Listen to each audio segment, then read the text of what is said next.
Good morning students.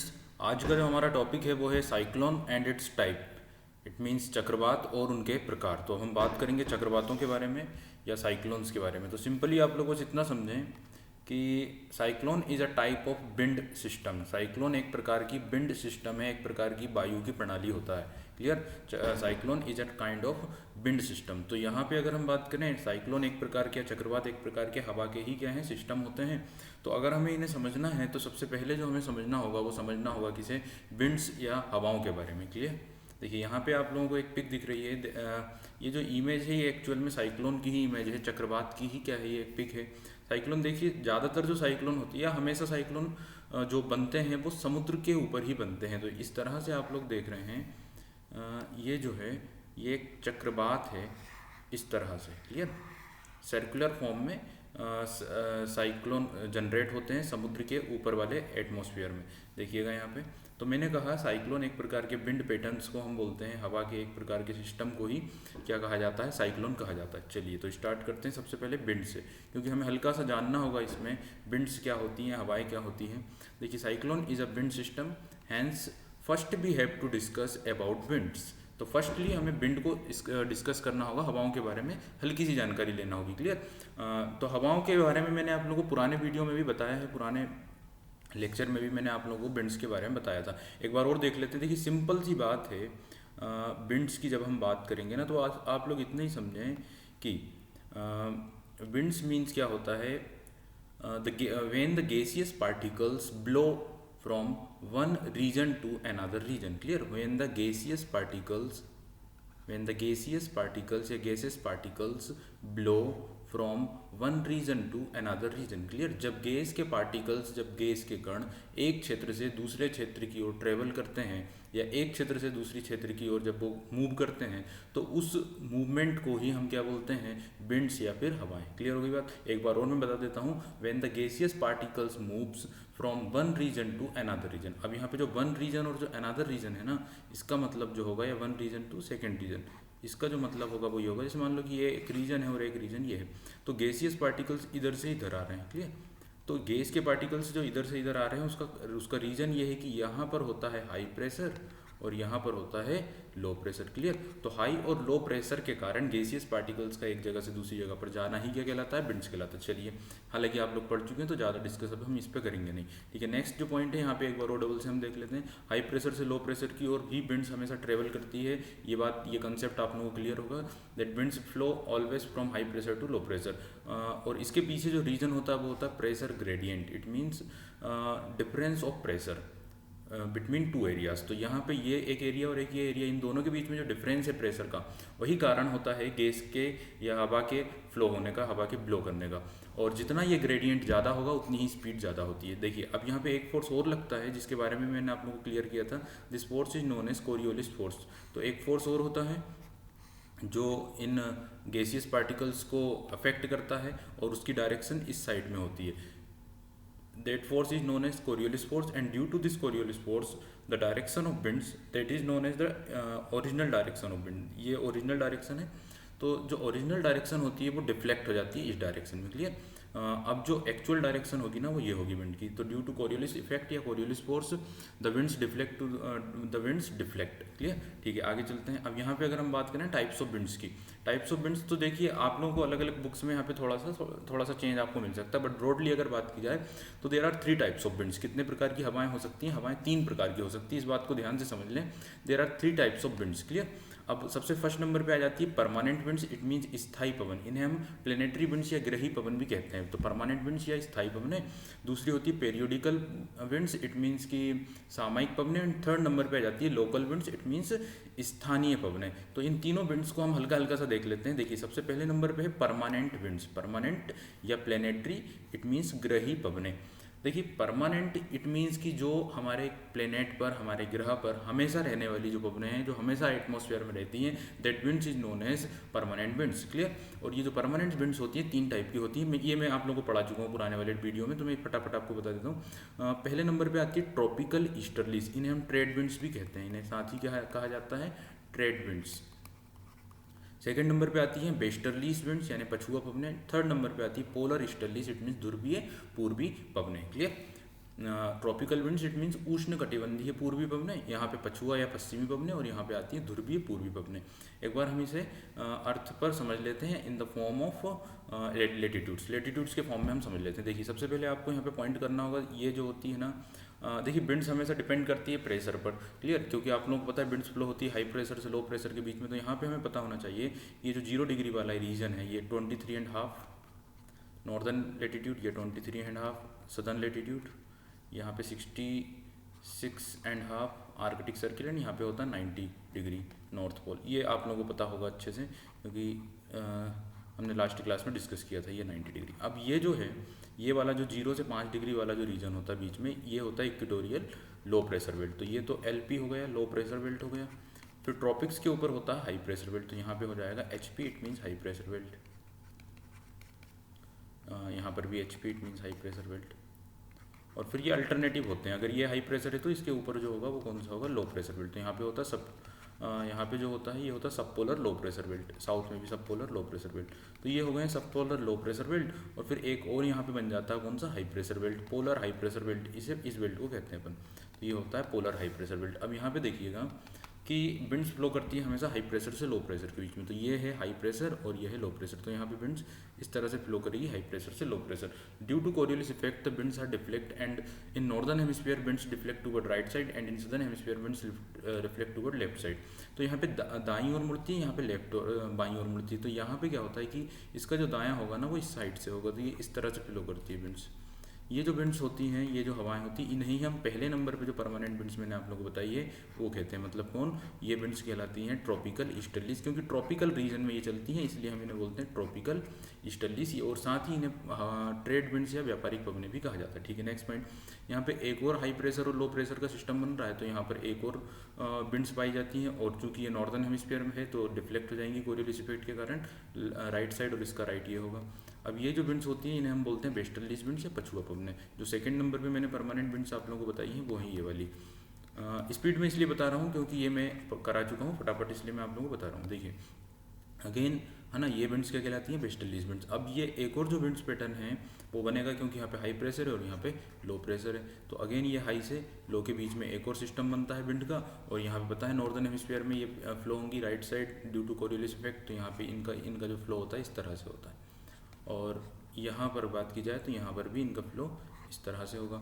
और ये जो विंड्स होती हैं ये विंड्स कहलाती हैं पोलर ईस्टर्लीज या ध्रुवीय पूर्वी पवनें। तो this is the first type of winds that is known as permanent winds. Permanent winds के 3 टाइप होते हैं। सबसे पहले नंबर पे यहाँ पे जो विंड्स हैं वो हैं ट्रेड विंड्स या ट्रॉपिकल ईस्टर्लीज। देन ये वाली जो विंड्स हैं that is known as westerlies winds, and फिर ये वाली जो विंड्स हैं that is known as polar easterlies. चलिए आगे चलते हैं और अब हम बात करते हैं नेक्स्ट जो टाइप है विंड का उसके ऊपर। That is known as periodical winds. Periodical का मतलब है सामयिक पवनें, कुछ विशेष समय पर चलने वाली पवनें। जैसे कि यहाँ पे बात हम कर रहे हैं land breeze and sea breeze, mountain breeze and valley breeze and monsoon. These are the examples of periodic winds. अब देख लेते हैं इनको एक एक करके समझ लेते हैं। देखिए पेरियोडिकल यानी सामयिक, यानी कुछ विशेष समय पर चलती है, जैसे दिन में, रात में, शाम को, है ना। मॉनसून की बात की जाए तो एक पर्टिकुलर टाइम पर चलने वाली ही हवाएं होती हैं जिनके कारण इंडिया में बरसात होती है। ठीक है, अब देख लेते हैं यहाँ पे एक एक एग्जाम्पल को। पहले नंबर पे आ रही है land breeze and sea breeze. तो आप लोग कुछ इतना समझें, देखिए विंड तो कहीं सी भी हो फ्लो तो करेगी हाई प्रेशर और लो प्रेशर के कारण ही। तो क्या होता है कि जो सी ब्रिज और लैंड ब्रिज होती है ना वो इस तरह समुद्र के तटीय वाले क्षेत्रों पर उनके प्रभाव देखे जाते हैं। देखिए यहाँ पे आप लोग देख रहे हैं ये सी एरिया है और ये लैंड एरिया। अब देखिए जब दिन का टाइम होगा ना, जैसे यहाँ पे हम कंडीशन ले रहे हैं डे, जब दिन का टाइम होगा तो क्या होगा कि सूर्य की जब लाइट आएगी तो सबसे ज़्यादा गर्म जो होगा स्थान, यहाँ पे लैंड एरिया ज़्यादा गर्म होगा या सी एरिया ज़्यादा गर्म होगा। तो आप लोग बोल सकते हैं लैंड एरिया ज़्यादा गर्म होगा, चट्टाने पत्थरें ज़्यादा गर्म हो जाएंगे। और जब ये ज़्यादा गर्म हो जाएंगे तो यहाँ पर जो बेल्ट बनेगा वो बनेगा लो प्रेशर। यहाँ पे कौन सा बेल्ट बन जाएगा, लो प्रेशर। और अगर यहाँ पे इसके कंपेटिबली क्या होगा, ये ठंडा एरिया होगा तो यहाँ पे होगा हाई प्रेशर। और आप लोगों को पता है विंड फ्लो करती है हाई प्रेशर से लो प्रेशर। तो यहाँ से जो है समुद्र के ऊपर की सतह से विंड फ्लो करती हैं, और ये चूँकि कूल या ठंडी हवाएं होती हैं क्योंकि समुद्र के ऊपर वाले इन्वायरमेंट से ये आ रही हैं। तो ये जो हवाएं होती हैं इन्हें ही हम बोलते हैं सी ब्रिज। ये हवाएं क्या कहलाती हैं, सी ब्रिज, क्योंकि ये सी से समुद्र से आ रही है ना यहाँ पे। तो ये ऊपर की ओर उठेंगी, यहाँ से हवाएं ऊपर की तरफ उठेंगी गर्म हवाएं, और उठ के फिर ये समुद्र की ओर जाएंगी, और यहाँ से हाई प्रेशर वाले एरिया से यहाँ पे आएंगी ठंडी हवाएं। ठीक है, अब हम ये होती हैं कौन सी ब्रिज, ये होती है सी ब्रिज। क्लियर। देन अगर हम बात करें लैंड ब्रिज की, तो देखिए यहाँ पे लैंड ब्रिज जो होगी वो इस तरह से होगी कि रात के टाइम पे इन एरियाज़ में, इन कोस्टल रीजन वाले एरियाज़ में क्या होगा कि लैंड एरिया जो है वो ज़्यादा तेज़ी से ठंडा हो जाएगा, और ज़्यादा तेज़ी से ठंडा होने के कारण यहाँ पे बन जाएगा हाई प्रेशर बेल्ट। और ये जो दिन में पूरी तरह से गर्म हुआ था, तो यहाँ पर ये अभी धीरे धीरे ठंडा हुआ, तो यहाँ पे बन जाएगा लो प्रेशर बेल्ट। और आप लोगों को पता है विंड फ्लो करती है हाई प्रेशर से लो प्रेशर, तो ये जो विंड्स हैं ये लैंड एरिया से फ्लो करेंगी समुद्र की ओर, that winds are known as land breeze, तो इन्हें बोलते हैं लैंड ब्रिज। तो ये जो विंड्स होती है ना समुद्री क्षेत्रों वाले एरिया में ही दिखाई देती है दिन और रात के समय। चलिए, इस कारण क्या इनका टेम्परेचर मेंटेन रहता है, दिन में भी ठंडा बना रहता है और रात में भी ठंडा बना रहता है। रात में गर्म हवा इधर चली जाती है, दिन में यहाँ से ठंडी हवा यहाँ आ जाती है। चलिए नेक्स्ट हम देख लेते हैं, नेक्स्ट जो एग्जाम्पल बताया वो है mountain breeze and valley breeze. तो देखिए यहाँ पे माउंटेन ब्रिज और बेली ब्रिज का मतलब ये होता है कि एक तो ये जो रीजन है ये माउंटेन रीजन कहलाता है, और माउंटेन के बाद ये जो रीजन होता है that region is known as valley region, यानी घाटीय क्षेत्र। ये घाटीय क्षेत्र होता है, ये माउंटेन रीजन होता है, जो पीक्स होते हैं वो। अब क्या होता है जब दिन की बात होती है ना, तो दिन में क्या होता है कि ये ज़्यादा हॉट हो जाते हैं, जो माउंटेन्स वाला रीजन होता है वो ज़्यादा गर्म हो जाता है। अब ज़्यादा गर्म होने के कारण यहाँ बन जाता है लो प्रेशर, और जो बेली वाला रीजन है वो थोड़ा ठंडा रहता है, तो यहाँ पे होता है हाई प्रेशर। और आप लोग होता है विंड्स फ्लो करती है हाई से लो की ओर, तो यहाँ से विंड्स फ्लो करती है इन माउंटेन्स वाले रीजन की ओर। क्लियर, इन ब्रिज को हम बोलते हैं बेली ब्रिज, दिन में होती है बेली ब्रिज। अब रात में क्या होगा, इसका अपोजिट, रात में क्या होता है कि ये जो माउंटेन्स होते हैं ना, ये जितने ज़्यादा गर्म हो जाते हैं दिन में, उतनी ज़्यादा तेज़ी से ठंडे हो जाते हैं। तो ये ठंडे होने के कारण यहाँ पे बन जाता है हाई प्रेशर एरिया, और ये दिन भर से गर्म हुए हैं तो धीरे धीरे अब ये और धीरे धीरे ही ठंडे होंगे, तो ये जो यहाँ पे जो रहता है यहाँ पे लो प्रेशर एरिया रहता है। तो अब क्या होता है विंड्स फ्लो करती है माउंटेन वाले रीजन से बेली वाले रीजन की ओर, तो that is known as mountain breeze. Clear, तो ये दो कंसेप्ट समझ में आ गया होगा आप लोगों को, माउंटेन ब्रिज और बेली ब्रिज का। अब देखिए थर्ड नंबर पे आ रही है मानसूनी विंड्स, मानसूनी हवाएं। मानसून जो बर्ड होता है ना, ये अरेबिक बर्ड है, ये अरबी भाषा का शब्द है मानसून। अब देखिए सबसे पहली बात तो यहाँ पे जो मानसून होता है ना, ये होता है आपका एक तो ये मानसून जो जनरेट होता है ये जून के महीने में जनरेट होता है, इसलिए हम इसे समर मानसून भी कहते हैं। और ये जो है नॉर्थ ईस्ट मानसून कहलाता है। वैसे दो मानसून होते हैं, एक दिसंबर के महीने में भी मानसून आता है, हम अभी समर की बात करने के लिए। तो समर मानसून जो होता है ये अरब सागर से जनरेट होता है जून जुलाई के मंथ में, और that is also known as north east monsoon. North east क्यों बोलते हैं आप लोग, बस एक कंसेप्ट ध्यान रखिएगा विंड का या हवा का। देखिए हवा जो होती है, देखिए ये जो मानसून है ये इस डायरेक्शन में फ्लो करता है, इस डायरेक्शन में। और विंड का ये कंसेप्ट होता है कि विंड का जो नाम होता है वो उसके ओरिजिन पर डिपेंड करता है, ना कि उसके जाने की डायरेक्शन पर। सॉरी, विंड जो होता है वो उसके डायरेक्शन पर डिपेंड करता है, ना कि उसके ओरिजिन पर। तो ओरिजिन तो कहाँ से हो रहा है, ओरिजिन तो हो रहा है साउथ और वेस्ट से, लेकिन ये इसकी जो डायरेक्शन है वो कहाँ पर है, डायरेक्शन इसकी कहाँ है, नॉर्थ ईस्ट की ओर है। That's why that is known as north east monsoon. Okay, north east monsoon नहीं, इसे हम बोलेंगे साउथ वेस्ट मानसून। क्या बोलेंगे, साउथ वेस्ट मानसून। क्योंकि है ना, क्योंकि देखिए विंड का जो नाम होता है ना वो ओरिजिन पर नहीं डिपेंड करता। विंड का नाम किस पर डिपेंड करता है, उसके डायरेक्शन पे नहीं, उसके ओरिजिन पर डिपेंड करता है, ओरिजिन। और ओरिजिन यहाँ से हुआ, that's why that monsoon is known as that monsoon. ये वाला जो मानसून है, ये मानसून को हम बोलते हैं साउथ वेस्ट यानी दक्षिण पश्चिम मानसून, है ना। ये कंसेप्ट क्लियर रखिएगा कि विंड का नाम उसके ओरिजिन पर डिपेंड करता है, ना कि फ्लो होने की डायरेक्शन। तो डायरेक्शन तो ये है, डायरेक्शन तो नॉर्थ ईस्ट है, बट नॉर्थ ईस्ट नहीं बोलेंगे, इसे क्या बोलेंगे, साउथ वेस्ट। और एक नाम इसका क्या होगा, समर मानसून। एक मानसून यहाँ से जनरेट होता है, क्लियर, और उसमें डायरेक्शन इस साइड की होती है, इस डायरेक्शन की। तो उसे हम उसके ओरिजिन, ये जो होगा ओरिजिन जो होगा वो क्या होगा, नॉर्थ ईस्ट होगा, इसलिए हम उसे बोलते हैं नॉर्थ ईस्ट मानसून, क्योंकि उसका ओरिजिन नॉर्थ ईस्ट से हुआ है। तो ये हवा का नाम हमेशा किस पर डिपेंड होता है, उसके ओरिजिन पर, ना कि उसके जाने की डायरेक्शन पर। ये कंसेप्ट क्लियर हो गया होगा। अब हमें तो डिस्कस करना है मानसून के बारे में, तो बस इतना समझें कि गर्मी के मौसम में, जून जुलाई के मौसम में क्या होता है, ये जो अरब सागर है यहाँ पे बन जाता है लो प्रेशर एरिया, यहाँ पे बन जाता है हाई प्रेशर एरिया। और गर्मी के कारण ये जो तिब्बत वाला रीजन है, तिब्बत का जो पठार है काफ़ी गर्म हो जाता है, और यहाँ पे बन जाता है लो प्रेशर एरिया ना, गर्मी के कारण लो प्रेशर। तो यहाँ पे लो प्रेशर, यहाँ पे हाई प्रेशर, और जो विंड्स होती हैं वो फ्लो करती है हाई प्रेशर से लो प्रेशर के बीच में। इन हवाओं को ही हम बोलते हैं कौन सी हवाएं, मानसूनी विंड्स या मानसूनी हवाएं, जिनके कारण इंडिया के इन दिस रीजन एक हैवी मात्रा में, ठीक ठाक मात्रा में बरसात हो जाती है। चलिए, तो ये आप लोगों को पता चल गया है पेरियोडिकल विंड्स के बारे में।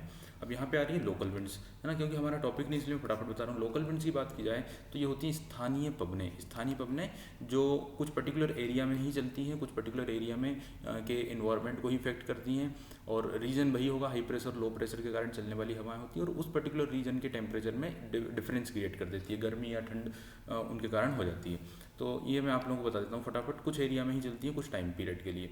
जैसे चिनुक है, चिनुक रॉकी माउंटेन्स पर चलने वाली गर्म हवाएं हैं, तो इन्वायरमेंट को गर्म कर देंगी। फोहेन जो होती है ना, ये चलती है आल्पस माउंटेन फ्रांस में गर्म हवाएं। खमसिन की बात की जाए तो इजिप्ट में चलने वाली गर्म हवाएं हैं। मिस्ट्रल की बात की जाए तो फ्रांस में चलने वाली कोल्ड विंड्स हैं। और लू की बात की जाए तो इंडिया में चलने वाली गर्म हवाएं हैं। लू आप लोगों ने सुना होगा, गर्मी के मौसम में काफ़ी गर्म हो जाता है इन्वायरमेंट, ठीक है। हरमट्टन जो होती हैं गयाना कोस्ट पर चलने वाली गर्म हवाएं, इन्हें डॉक्टर विंड स्वास्थ्यवर्धक होती हैं ये, ठीक है। जैसे अभी मैंने बताया ना, समुद्र के तटों पर जो चलती हवाएं वो स्वास्थ्यवर्धक होती हैं, ताज़ी हवाएं। जोंडा ये होती है एंडीज माउंटेन्स पर चलने वाली गर्म हवाएं। बर्ग साउथ अफ्रीका में चलने वाली गर्म हवाएं। सिरोको की बात की जाए तो नॉर्थ अफ्रीका टू यूरोप की ओर चलने वाली गर्म हवाएं। और आप लोगों को पता है नॉर्थ अफ्रीका विश्व का सबसे गर्म एरिया है, वही सहारा डेजर्ट वाला रीजन। फिर पेम्पेरो की बात की जाए तो वो पंपास घास के मैदान में चलने वाली गर्म हवाएं। अब हम आगे चलते हैं और हमारा कंसेप्ट आ रहा है, जो हमारा मेन टॉपिक है, that is known as cyclone. देखिए cyclone is a kind of wind system, इसलिए मैंने आप लोगों को हल्का सा विंड के बारे में बताया कि एक्चुअल में विंड क्या होती है। विंड एक प्रकार से flowing of gaseous particles from high pressure to low pressure, that is known as winds. अब अगर हम बात करें साइक्लोन की, तो cyclone is a kind of wind system. Cyclone भी एक प्रकार का विंड सिस्टम, बस वो कैसा विंड सिस्टम है ये जानना जरूरी है। Cyclone is a low pressure belt wind system. कैसा प्रेशर बेल्ट विंड सिस्टम होता है? Cyclone is a low pressure belt wind system. आप लोग समझ गए होंगे कि साइक्लोन एक लो प्रेशर बेल्ट का विंड सिस्टम होता है at the centre around which progressive high pressure isobars are present. तो यहाँ पे इस बात का ये मतलब हुआ कि इसका जो सेंटर होता है ना, वो लो प्रेशर बेल्ट का होता है। इसका जो सेंटर होगा वो लो प्रेशर बेल्ट होगा, यहाँ पे लो प्रेशर बेल्ट होगा। एंड इसके चारों ओर है ना, इस लो प्रेशर के चारों ओर उच्च दाब की क्रमशः उच्च दाब की समदाब रेखाएं पाई जाती है। उच्च दाब की समदाब रेखाएं पाई जाती है। इट मीन्स कि सेंटर तो हो गया लो प्रेशर का, लेकिन इसके आसपास इस तरह से उच्च वायुदाब की समदाब रेखाएं पाई जाती हैं। इस तरह से मैंने 3 समदाब रेखाएं बना दी हैं इस लो प्रेशर के आसपास। क्लियर? इस तरह से अब आप लोग बस इतना समझें कि ये तो लो प्रेशर एरिया है और उसके आसपास हाई प्रेशर एरिया है। तो अगर ऐसा एज्यूम कर लेते हैं कि यहाँ का जो प्रेशर है इस वाली लाइन का, ये जो मान लिया हमने कि 900 मान लो 900 है, और फिर ये वाली जो लाइन है इसका जो एटमॉस्फेरिक प्रेशर है ये मान लो कि 998 है, और फिर ये वाली जो लाइन है इसका एटमॉस्फेरिक प्रेशर मान लो कि इसका एटमॉस्फेरिक प्रेशर हो जाएगा 1010 मान लिया हमने ना। तो ये समदाब रेखा है, इस तरह से इनका एटमॉस्फेरिक प्रेशर मैंने आप लोगों को बताया। अब आप लोगों का विंड्स फ्लो करती है हाई प्रेशर से लो प्रेशर। तो अगर ये रीजन हाई प्रेशर है तो यहाँ से विंड्स फ्लो करेगी ये लो प्रेशर की ओर, क्योंकि इन दोनों इसमें ये हाई और ये लो है। अब यहाँ से हमें पता है कि विंड्स एकदम, ये तो उसकी ओरिजिनल डायरेक्शन है, विंड डिफ्लेक्ट हो जाती है ड्यू टू कोरियोलिस इफेक्ट। तो ये कोरियोलिस इफेक्ट के कारण क्या होगी, ये इस डायरेक्शन में जाएगी। अब नेक्स्ट क्या होगा कि यहाँ से फिर ये लो प्रेशर की ओर जाएगी, तो यहाँ से इसे जाना चाहिए इस तरह से, बट ये फिर से डिफ्लेक्ट होकर जाएगी इस डायरेक्शन में। देन फिर यहाँ पे आने के बाद फिर से इसे जाना है इस डायरेक्शन में, तो फिर से ये डिफ्लेक्ट होकर जाएगी इस डायरेक्शन में। तो यहाँ पे विंड का जो फ्लो होता है वो इस तरह से होता है। क्लियर? ना कि ये सीधी सीधी यहाँ तक पहुँचेगी, ये जाएगी इस तरह से। अब मैं यहाँ पे आप लोगों को पैटर्न बना देता हूँ कि ये इस तरह से फ्लो करती हैं और कन्वर्ज होती हैं, यानी मिलती हैं सारी विंड्स कहाँ पर, इस लो प्रेशर के सेंटर पर। That circular pattern is called as cyclone. तो इस सर्कुलर पैटर्न को ही हम क्या बोलते हैं, साइक्लोन बोलते हैं। अगर समझ में नहीं आया तो एक डायग्राम और बता देता हूँ सिंपली। देखिए that is the centre of low pressure, और इसका कारण है कि लो प्रेशर कब बनता है, तो सिंपली आप लोग समझ सकते हैं लो प्रेशर तब बनता है जब इन्वायरमेंट का टेम्परेचर काफ़ी ज़्यादा हाई हो गया हो। ये लो, ये हो गया, ये मान लो कि ये हाई प्रेशर वाला रीजन है। अब जो विंड होती है वो यहाँ से सीधी सीधी फ्लो नहीं करती है। सीधी क्यों नहीं करेगी? क्योंकि आप लोगों को पता है कोरियोलिस इफेक्ट भी तो काम करेगा ना, और कोरियोलिस इफेक्ट काम करेगा, दैट्स वाई ये डिफ्लेक्ट हो जाएंगी। क्योंकि कोरियोलिस इफेक्ट नहीं होता, अगर अर्थ मान लो मूव ही नहीं करती, रोटेशन ही नहीं करती, तो फिर ये सीधी चलती, फिर ये एक्चुअल में साइक्लोन कहलाता ही नहीं, क्योंकि साइक्लोन के लिए चाहिए सर्कुलर पैटर्न। तो यहाँ पे ये विंड्स इस तरह से सर्कुलर फॉर्म में मूवमेंट कर रही होंगी। क्लियर। ये सिंपल डायग्राम मैंने बना दिया और वहाँ पे मैंने बताया था ओरिजिनल डायग्राम, क्योंकि अलग अलग वायुदाब की पेटियाँ क्रमशः इसके चारों ओर फैली होती है। क्लियर। तो हल्का सा समझ में आ गया होगा साइक्लोन क्या होता है। Cyclone is a low pressure belt wind system at the center around which progressively high pressure isobars are present। अब एक इम्पोर्टेंट कंसेप्ट जो ध्यान रखना है वो ये है कि in northern hemisphere cyclones are anti clockwise. Northern hemisphere में जो साइक्लोन बनते हैं वो एंटी क्लॉकवाइज डायरेक्शन में होते हैं, उनका हवाओं का जो पैटर्न होता है वो एंटी क्लॉकवाइज होता है। And in southern hemisphere these are clockwise, है ना, सदर्न हेमीस्फीयर में क्लॉकवाइज होते हैं। चलिए आगे चलते हैं। नेक्स्ट पॉइंट यहाँ पे आपको ये बताना है कि what are the condition for generation of cyclone। what are the condition for generation of cyclone। Cyclone कैसे जनरेट होते हैं, साइक्लोन की उत्पत्ति कैसे होती है।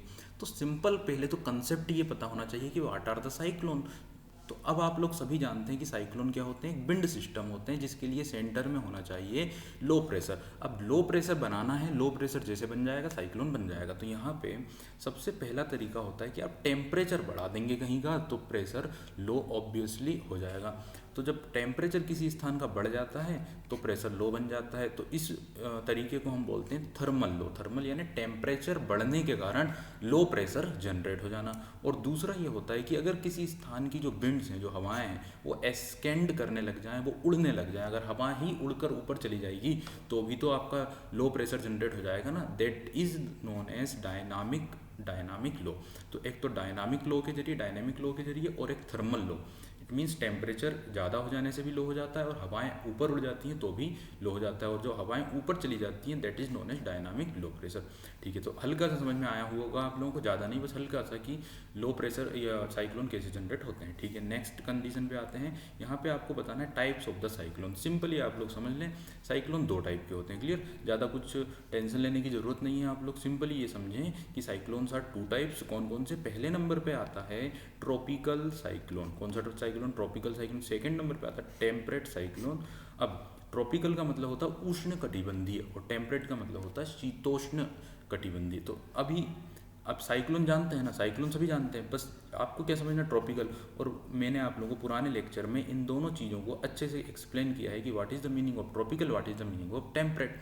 क्लियर, तो एक बार और देख लेते हैं। मतलब ये कि जो ट्रॉपिकल रीजन में जो साइक्लोन आएगा that is known as tropical cyclone, और जो टेम्परेट रीजन में, टेम्परेट जोन में जो साइक्लोन आएगा that is known as temperate cyclone. अब यहाँ पे एक बार और देख लेते हैं अपन। यहाँ पे देखिए, यहाँ पे ये जो रीजन है ये 0 डिग्री है ना, जीरो। हम क्योंकि आपको मैं बता रहा हूँ सबसे पहले ट्रॉपिकल साइक्लोन, तो ये 0 डिग्री रीजन है। और 0 के बाद जो ट्रॉपिकल एरिया एक्चुअली होता है वो होता है 23.5 पे।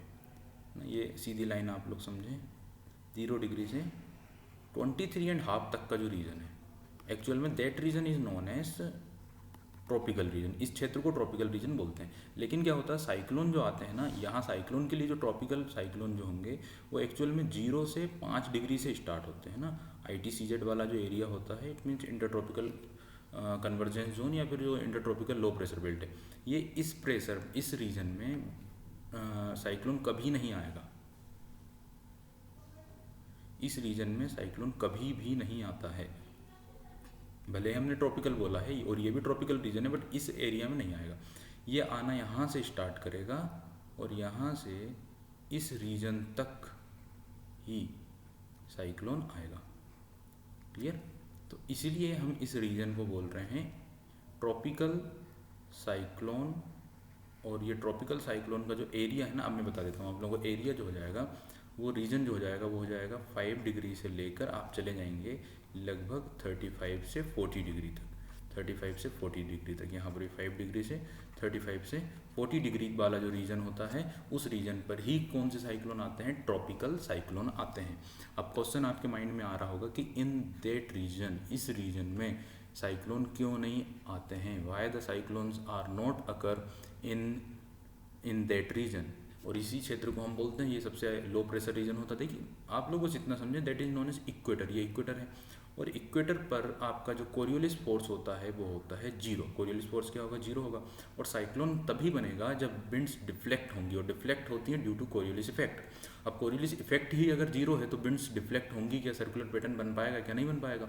इसलिए यहाँ पे साइक्लोन बनते ही नहीं है, क्लियर, दैट्स वाई यहाँ पे साइक्लोन आते ही नहीं हैं। चलिए, तो ये जो रीजन है, ये रीजन कहलाता है आपका ट्रॉपिकल साइक्लोन। यहाँ पे आने वाले साइक्लोन होंगे tropical cyclone. Now the next one is temperate cyclone. तो आपको रीजन समझना है, सिंपली देखिए साइक्लोन पता होना चाहिए, रीजन तो आप लोग ऐसे ही समझ लेंगे, चुटकी का काम है। अभी टेम्परेट साइक्लोन आएगा टेम्परेट रीजन में। टेम्परेट रीजन मैंने आप लोग बताया था जो स्टार्ट होता है आपका 23.5 से लेकर 66.5 तक, 23.5 से 66.5। तो यहाँ पे ये जो लाइन है ये है 66.5, ये जो लाइन है 66.5 इन सदर्न लैटिट्यूड, ये 0 डिग्री। तो यहाँ पे 23.5 वाला रीजन नहीं लेंगे, यहाँ पे लेंगे हम मान लीजिए 40 डिग्री। 40 डिग्री यहाँ पर भी कितना 40 डिग्री, ये 40 डिग्री आप मानिए। तो 40 डिग्री रीजन से आपका जो टेम्परेट वाला जो रीजन होगा ना, वो ये वाला रीजन होगा 40 डिग्री से लेकर 66.5 तक। यहाँ पर भी 40 डिग्री से लेकर 66.5 वाला जो रीजन है, इन दैट रीजन, इस रीजन में जो साइक्लोन आएंगे, that cyclone are known as temperate cyclone. इन साइक्लोन को ही हम क्या बोलेंगे, टेम्परेट साइक्लोन बोलेंगे। तो ये बात आप लोग समझें, ये एक इंपॉर्टेंट पॉइंट होगा। चलिए, नाउ द नेक्स्ट जो है कंसेप्ट, वो सिर्फ आपको बताना है, साइक्लोन्स के नाम यहाँ पे कुछ दिए हुए हैं। साइक्लोन के देखिए, वैसे तो जब साइक्लोन आता है तो उसे कोई पर्टिकुलर नाम दिया जाता है, लेकिन उनके कुछ लोकल नेम होते हैं जो हमेशा के लिए तय होते हैं। ये सारे जो एग्जांपल्स हैं सब ट्रॉपिकल साइक्लोन्स के एग्जांपल हैं। इंडिया में भी ट्रॉपिकल साइक्लोन ही आते हैं क्योंकि इंडिया ट्रॉपिकल रीजन में है। देखिए यहाँ पे अगर हम बात करें फर्स्ट नंबर पे टाइफून जो आता है ना, चाइना सी में आने वाला एक ट्रॉपिकल साइक्लोन होता है। साइक्लोन इंडिया में साइक्लोन ही कहा जाता है। इंडियन ओशियन में हरिकेन्स की बात की जाए, कैरेबियन सी, या हम बोल सकते हैं अटलांटिक ओशियन में आने वाले साइक्लोन्स को हरिकेन्स कहा जाता है। टोर्नेडो काफ़ी तीव्र और काफ़ी भीषण या एक खतरनाक तरह के साइक्लोन्स होते हैं जो यूएसए में आते हैं ना, अमेरिका में। बिलीबिली की बात की जाए तो ऑस्ट्रेलिया में आने वाले साइक्लोन्स होते हैं जो कि ट्रॉपिकल साइक्लोन्स के ही एग्जाम्पल्स हैं। चलिए, तो आज का ये टॉपिक यहाँ पे एंड होता है, समाप्त होता है। आपको समझ में आ गया होगा जो मैं आप लोगों को एक्सप्लेन करना चाह रहा था। ठीक है, थैंक यू सो मच।